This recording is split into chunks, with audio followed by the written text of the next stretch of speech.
As we are waiting for the third Sonic the Hedgehog movie, which is scheduled to come near the end of 2024, Paramount has given us a short spin-off series to watch on the streaming service starring our favorite Echidna, Knuckles. The small show was produced by the same team behind the films, and Idris Elba, Knuckles' voice actor in the live-action universe, also worked on the production of the show. So let's see if all that made the program as solid as a rock or not. Because it hasn't been too long since the show's debut, a spoiler alert is necessary or you might get knocked out. With the strength of our ancestors, we can glide forth with honor and be the warrior within now. Hey, I'm Owen the Fictionboy, and here's my review on the Knuckles miniseries. The show starts off with Knuckles training himself via an obstacle course he made himself, and after finishing it, Sonic recaps events from the second movie to fill viewers in on who Knuckles is. Following that, Knuckles mistakes house workers for enemies and attacks them, preventing Maddie's house from being fixed. Sonic tells Knuckles to relax since they and Tails defeated Robotnik, but when the Hedgehog told the Echidna to make himself at home, the latter took the former's advice too literally because the next morning, Knuckles made himself a throne out of various components along with turned the living room into a warrior pit, even dressing up Ozzy and having kidnapped the mailman to be the dog's competitor. Because of all this, Maddie grounds Knuckles, and Sonic gives his friend activity suggestions, yet rejects all of them. Knuckles then got guidance from his deceased Echidna elder, Pachacamac, who suggested training Wade to become a warrior, who recently got kicked out of his bowling team. They were in agreement, though once Knuckles left Green Hills, two corrupt gun agents named Mason and Willoughby were tracking him, as they wanted to capture and sell him to a man called the Buyer, as they have weapons powered by Knuckles' quills, and banished one of their agents to the Mushroom Planet. Wade and Knuckles went to a roadside bowling alley. The cop explains that his father, who also had a passion for bowling, left him to work at TJ Maxx. They participate in the sport, but not long before Mason and Willoughby arrive to battle the Echidna and contain him in a special cage while he was distracted by his victory. Knuckles was being held captive in a cabin bar so he could be handed over to the Buyer, and Wade had an idea on how he could break in to rescue the Echidna. Even though his attempt wasn't as good as he thought it would be in his dream, he still managed to overcome the gun duo and save his friend. They escaped to a burger joint to eat along with Wade telling Knuckles that not every victory needs to be righteous. But when they got back on the road in a truck they borrowed, the radio station has announced that Wade is a fugitive, meaning he and Knuckles needed to lay low. So they retreated to Wade's childhood home in Boise, Idaho. The two people that live in the house are Wade's mother, Wendy, and his older sister, Wanda, an FBI agent.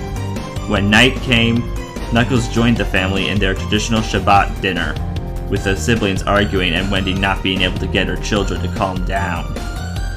After hearing about the Whipple family customs from Wendy, Knuckles then hears from Wade that he wanted to participate in the bowling tournament because he sought to compete against his father, Pistol Pete, the current reigning champion. Upon bounty hunters knowing that Wade is a fugitive, they break into the Whipple house, yet the family and Knuckles were able to beat them, and peace had been restored to the family. The next morning, Jack Sinclair, Wade's former bowling partner and bounty hunter, took Wade and was en route to turn the officer over to get the prize money. Why didn't Knuckles do anything about it? To make Wade learn how to free himself with his own strength. And how will Wade learn? By visiting the Great Battleground in the Sky, which for Wade is a bowling alley.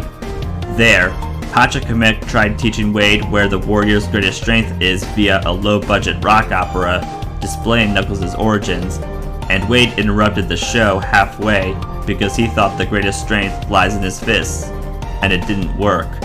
So Wade went back to see the rest of the show and realized the greatest strength is really in his heart, and he was able to break out of the cage. Shortly following that, Wade challenged Jack to a joust, and won. Wendy and Wanda accompany Wade and Knuckles on their journey, and they finally made it to their destination, Reno. As Wade found Pete, Knuckles tries helping the son with what to say to his father, yet Wade says his own things midway, and the Whipple men were glad to be with each other again at long last. The bowling tournament began, and Wade and Pete acquired the 2 spots in the finals. However, Wanda warns Wade that Pete will leave the family again, and the buyer gives Mason and Willoughby one last chance to bring him Knuckles, and instead of earning money, they'll be allowed to live if they succeed. While Pete was taking Wade to his penthouse, Wendy and Wanda were being held hostage, with Pete advising Wade he should withdraw from the championship. Wade tells Knuckles a surprise is waiting for him. The police officer told the gun agents the Echidna was on his way, and the baddies went crazy with their attempt to ambush him, yet Knuckles was listening to the conversation, and while he was dealing with the gun duo, Wade rescued his family. Pete came close to claiming the trophy by a default win, though Wade came to settle the score, and despite the father missing a pin on his last roll and the son scoring a perfect game, thus making Wade the ultimate winner, Knuckles was fighting the buyer, who was using a giant mech suit, and their battle crashed into the bowling alley. Wade went to finish the fight and save Knuckles, who was getting his power drained by the buyer, and Wade got gauntlets powered by Knuckles' quills along with bowling balls from his mother and sister to give him a fighting chance. After reminding Knuckles of their quest together, the Echidna got back up to help Wade defeat the buyer. Pete tried stealing the bowling trophy, yet Wanda and Wendy gave him the beating he deserved, so Wade, the true winner, was able to take the trophy. Wade and Knuckles celebrate their victory, their real one, and in a mid-credits scene, Knuckles found his jam. I'd be lying if I said I didn't enjoy the show.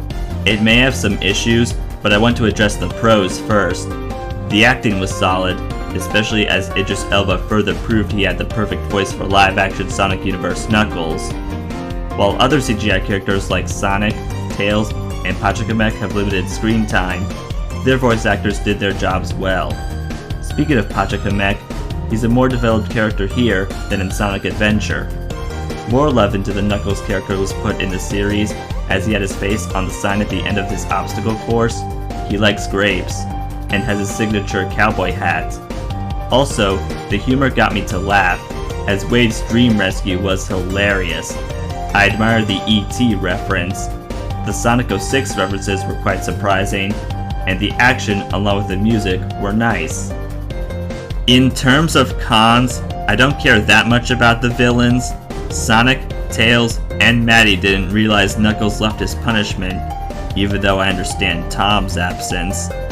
Wendy somehow became a worse Sonic human character than Chris from Sonic X, and my biggest problems are that the series felt like the first movie all over again, except instead of Tom and Sonic on a road trip, it's Wade and Knuckles.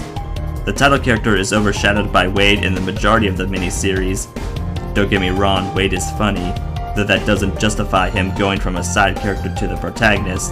And lastly, it doesn't feel like a proper setup for Sonic Movie 3, at least from what it seems. Knuckles is a mini-series that may not be anywhere near as great as Sonic Movie 2, but still harmless if you need something to watch during your wait for Sonic Movie 3, so I will give it 4 out of 5 stars.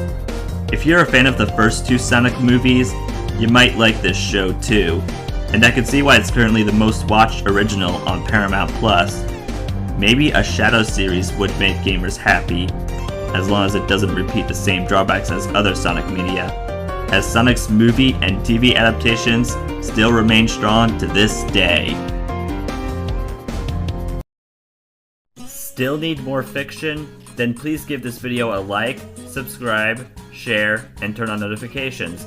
Also comment below and follow me on Instagram for teasers and thumbnail previews of videos to come in the future. Thanks for watching, see you again soon, and good night-o!